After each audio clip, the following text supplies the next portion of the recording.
Hi అండి అందరికీ. ఈ వీడియోలోకి అయితే మీరు ఉమామహేశ్వర క్షేత్రం గురించి తెలుసుకోవడానికి వచ్చారు కదా. అయితే వీడియోని స్కిప్ చేయకుండా చూడండి.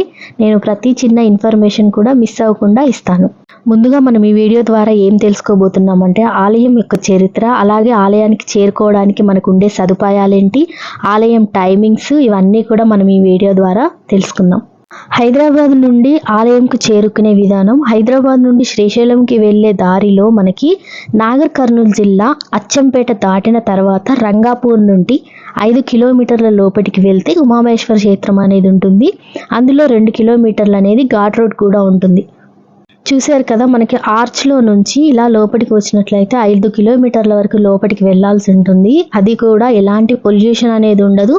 చుట్టూ పొలాలు, స్వచ్ఛమైన గాలి, ఎక్కడ చూసినా పచ్చదనంతోనే వెళ్తామన్నమాట.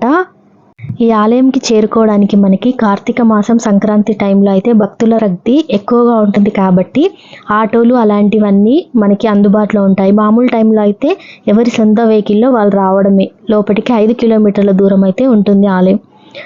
అలాగే మనకి లోపలికి వచ్చిన తర్వాత ఇక్కడ ఈ టెంపుల్ కనిపిస్తుంది కదా, ఈ పక్కన మనం ఆ టెంపుల్ పక్కనే ఉన్న దారిలో స్ట్రైట్గా వెళ్ళాలి. ఇక్కడ నుంచి అయితే మనకి మొత్తం ఘాట్ రోడ్ అయితే ఉంటుందన్నమాట. ఓన్ వెహికల్లో వచ్చే వాళ్ళకి కంపల్సరీ డ్రైవింగ్ అనేది పర్ఫెక్ట్గా వచ్చి ఉండాలి. ఎందుకంటే చుట్టూ కోతులు ఎప్పుడు ఏ వెహికల్ కిందికి అడ్డంగా వస్తాయో తెలియదు. అలాగే ఘాట్ రోడ్ కాబట్టి చాలా జాగ్రత్తగా వెళ్ళాలి. నాకు తెలిసి 100 మందిలో 20 మంది మాత్రమే ఉమామహేశ్వర క్షేత్రాన్ని దర్శనం చేసుకుంటారు. కానీ పురాణాలు ఏం చెప్తున్నాయంటే ఇది ఉత్తర ద్వారం అన్నమాట. మనకి శ్రీశైలం వెళ్ళడానికి ముందుగా ఇక్కడ ఉన్న ఉమామహేశ్వరుని దర్శనం చేసుకొని శ్రీశైలం వెళ్ళినట్లయితే మనకి యాత్ర అనేది కంప్లీట్గా సంపూర్ణం అవుతుందని అంటారు. మనకి ఇందాక ఘాట్ రోడ్ స్టార్ట్ అయింది కదా, అక్కడి నుంచి అయితే మెట్లు ఉంటాయి. సుమారుగా 600 మెట్లు అయితే ఉంటాయి. చాలామంది భక్తులు మెట్ల ద్వారా వచ్చే వాళ్ళు ఉంటారు. లేదు అంటే మనకి ఇలా డైరెక్ట్ పై వరకు కూడా, టెంపుల్ వరకు కూడా కారు కానీ బైక్ కానీ అలో ఉందన్నమాట. మనం పై వరకు కూడా వెళ్ళొచ్చు. పార్కింగ్ ప్లేస్ కూడా అక్కడే ఉంటుంది. అయితే కాలినడకన వచ్చే వాళ్ళు ఉంటారు కదా మెట్ల మీద, వాళ్ళైతే డైరెక్ట్ ఈ మెట్ల మీద మార్గం ద్వారా వస్తారు. మనకి డైరెక్ట్ ఇక్కడికి వరకు అయితే వచ్చేస్తారనమాట. అలాగే ఇక్కడ ఉండే సదుపాయాలు ఏంటి అనేది కూడా చూద్దాము. ఇక్కడ ముందుగా వాష్రూమ్స్ ఉంటాయి. అలాగే దూరం నుంచి వచ్చే వాళ్ళు స్టే చేయడానికి రూమ్స్ కూడా అందుబాటులో ఉంటాయి. నల్లమల అడవుల్లో కొండ అంచుల్లో నిర్మించబడిన ఈ క్షేత్రము కాకతీయులు 1232వ సంవత్సరంలో అయితే నిర్మించారు. ఇదైతే మనకి మెయిన్ టెంపుల్. మెయిన్ టెంపుల్కి వెళ్ళే దానికన్నా ముందు మనము చూడాల్సిన ప్రదేశాలు, వెళ్ళాల్సిన ప్రదేశాలు చాలానే ఉన్నాయి. మనం ఈ వీడియోలో చూద్దాము. దైవతత్వం గురించి వివరించే పురాణం స్కంద పురాణం. స్కంద పురాణం ప్రకారం చూసినట్లయితే పార్వతీదేవి శివుడే తన భర్తగా రావాలని చెప్పి తపస్సు చేసి వరం పొందిన ప్రదేశం ఇది. అలాగే శివలింగం ప్రత్యక్షంగా వెలిసిన ప్రదేశం కూడా. ఇప్పుడు మనం చూస్తుంది అయితే గౌరీధార అన్నమాట.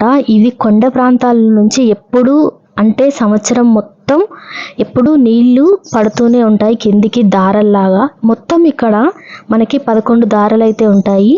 అవి ఏంటంటే చూద్దాము. ఇక్కడైతే మనకి డైరెక్ట్ పైనుంచి మనకి కొండల్లో నుంచి దారులు పడుతూనే ఉంటాయి. కింద శివుడి మీద శివలింగం అనేది ఉంటుందన్నమాట. శివుడి మీద దారలుగా ఇవి అసలు సమ్మర్లో కూడా మనకి ఈ దారలు అనేవి ఇలాగే పడతాయి. అడవుల్లో నుంచి, కొండల్లో నుంచి వచ్చే ఈ దారలు, ఈ నీటి స్వచ్ఛత కూడా చాలా బాగా ఉంటుంది. అయితే ముందుగా చెప్పినట్లుగా మనం మెయిన్ టెంపుల్లో దర్శనం చేసుకునే దానికన్నా ముందు మనం ఇక్కడ పాపనాశనము, గిరిధార దర్శనము, ఇంకా చూడాల్సిన ప్రదేశాలు ఇక్కడైతే చాలా ఉంటాయి. ముందుగా ఇవన్నీ దర్శనం చేసుకున్న తర్వాత మనం మెయిన్ టెంపుల్కి వెళ్ళిపోదాం. ఇప్పుడైతే ఆ వాటర్ సౌండ్ వినేయండి.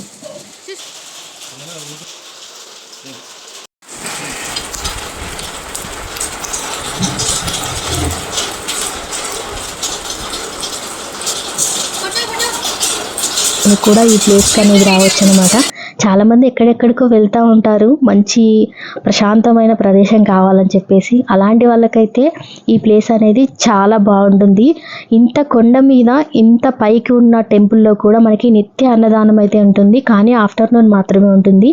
ఎందుకంటే టెంపుల్ టైమింగ్స్ వచ్చేసి మార్నింగ్ 7 to ఈవినింగ్ 7 వరకు మాత్రమే ఉంటుందన్నమాట.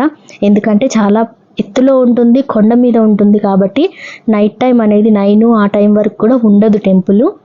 చూడండి, కాళ్ళు కడుక్కోవడానికి కూడా మనకు ట్యాప్స్ అనేది ఓపెన్ చేయాల్సిన అవసరం లేదు. ఎందుకంటే కొండల్లో నుంచి నిత్యం నీటి దారులు అనేది వస్తూనే ఉంటాయి 24 గంటలు 365 రోజులు కూడా. మెయిన్లీ ఈ ప్రదేశానికి ఉన్న గొప్పతనమే ఇది. ఇంత ప్రకృతిలో ఉండడం వల్ల మనకి ఎంత సమ్మర్లో వచ్చినా కూడా ఎండ అనేది ఎక్కువగా తెలియదన్నమాట. ఇక్కడ వచ్చే ఎయిర్లో కూడా ఆక్సిజన్ క్వాలిటీ అంత బాగుంటుంది కాబట్టి ఇక్కడ ఎటు చూసినా మనకి పచ్చదనం మాత్రమే కనిపిస్తుంది. సిటీస్లో ఎక్కువ పొల్యూషన్కి ఉండే వాళ్ళకి మాత్రమే అర్థమవుతుంది ఈ ప్లేస్ విలువ. సో శ్రీశైలం వెళ్ళేటప్పుడే కాదండి, మనం మామూలుగా అయినా కానీ ఈ క్షేత్రాన్ని దర్శనం చేసుకోవచ్చు. కొంచెం పీస్ కావాలనుకునే వాళ్ళు ఈ ప్రదేశానికి అయితే రావచ్చు అనమాట. అంత బాగుంటుంది మనకి. ఇప్పుడు ఇక్కడ మెట్లు చూస్తున్నారు కదా, ఆ మెట్ల మీద నుంచి మనం పైకి వెళ్ళినట్లయితే మనకి శ్రీశైల ఉత్తర ద్వారం ఉమామహేశ్వర స్వామి దేవస్థానం అని పాపనాశనం అయితే ఉంటుందన్నమాట. మనకి ఈ ప్లేస్లో పాపనాశనం నుండే మనకి 5 దారులుగా అయితే నీటి దారులు అయితే ఉంటాయన్నమాట. అక్కడ మనకి ఎప్పుడు 24 గంటలు చెప్పాను కదా ఆల్రెడీ నేను, ఎప్పుడు 365 డేస్ కూడా మనకి అక్కడ నీళ్ళు అనేది ఎంత తీస్తూ ఉన్నా అని ఊరుతానే ఉంటాయి అన్నమాట. కొన్ని ప్రకృతిలో మనకి తెలియనివి చాలానే ఉంటాయి, అందులో ఇదొకటి. మనమైతే ఇప్పుడు పాపనాశనాన్ని చూడడానికి వెళ్దాం, వచ్చేయండి. ఇక్కడ 5 దారులు కలిపి ఒక దారిగా వస్తుంది. ఎప్పుడు కూడా మనకి ఇక్కడ చూపిస్తాను నేను, చూడండి. ఎప్పుడు కూడా అందులో నీళ్ళు అనేది ఊరుతానే ఉంటాయి అన్నమాట. ఎలా వస్తాయి ఏంటి అనేది ఎవరికి తెలియదు, కానీ కొండ ప్రాంతాల్లో నుంచి ఎప్పుడు నీళ్ళు అనేది ఇక్కడ మనకి 365 డేస్ అయితే నీళ్ళు అనేది ఇక్కడ వస్తూనే ఉంటాయి పాపనాశనం. ఆ నీళ్ళతో మనం తాగే వాళ్ళకి రోగాలు నయమవుతాయి కొన్ని అని నమ్మకం. అలాగే ఇక్కడ కాళ్ళు చేతులు మొహం కూడా కడుక్కుంటారు, స్నానాలు చేసే వాళ్ళు కూడా ఉంటారనుకోండి. ప్రకృతిలో మనకి తెలియని వింతలు చాలానే ఉంటాయండి. అవి ఇలాంటి ప్లేసుల్లోకి వచ్చినప్పుడు మాత్రమే మనం నమ్మగలుగుతాము, ఇలాంటివి చూసినప్పుడు మాత్రమే.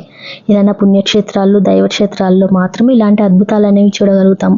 ఇందులోనే మనకి నీళ్ళు అనేవి 24 గంటలు నీళ్ళు అనేది వస్తూనే ఉంటాయి. మనం ఎంత తీస్తున్నా అంత నీళ్ళు అనేది ఎప్పుడు నిండుగానే ఉంటుందన్నమాట అది. సో ఇదైతే పాపనాశనము. ఇక్కడ మనకి కొందరి నమ్మకం కొందరిది. ఇక్కడైతే మనము బిల్డింగ్లు ఏదన్నా కడతా ఉంటారు కదా చిన్న చిన్న రాళ్లతోని, అలా అయితే కట్టుకుంటారన్నమాట. కొంతమంది ఇల్లులు కట్టుకోవాలన్న కోరికలు ఉన్న వాళ్ళు ఇక్కడైతే రాళ్లతోని పేర్చుకుంటారు. కోతుల విషయానికి వస్తే చాలా కోతులు ఉన్నాయండి. ఎంతైనా ప్రకృతి అంటేనే వాటివే కదా, మనము వాటి ప్లేస్లోకి వెళ్తున్నాము. చెప్పాను కదా, ఇంత కొండల్లో ఇంత గ్రీనరీగా ఇట్లా చెట్లు పెరగాలి అంటే కూడా మనకి వాటర్లో అంత ఆక్సిజన్ ఉంటేనే మనకి ఇంత గ్రీన్ కలర్లో అనేది చెట్లు అనేవి వస్తాయి. ఏవి చూసినా మనకి కొండల మధ్యలో నుంచి వచ్చినవే ఉంటాయి, వేర్లతో సహా ఇలా ఉంటాయి అన్నమాట. మనకైతే ఒక మంచి ప్లేస్లోకి వెళ్ళిన ఫీలింగ్ అయితే ఉంటుంది ఈ ప్లేస్కి వెళ్ళడం.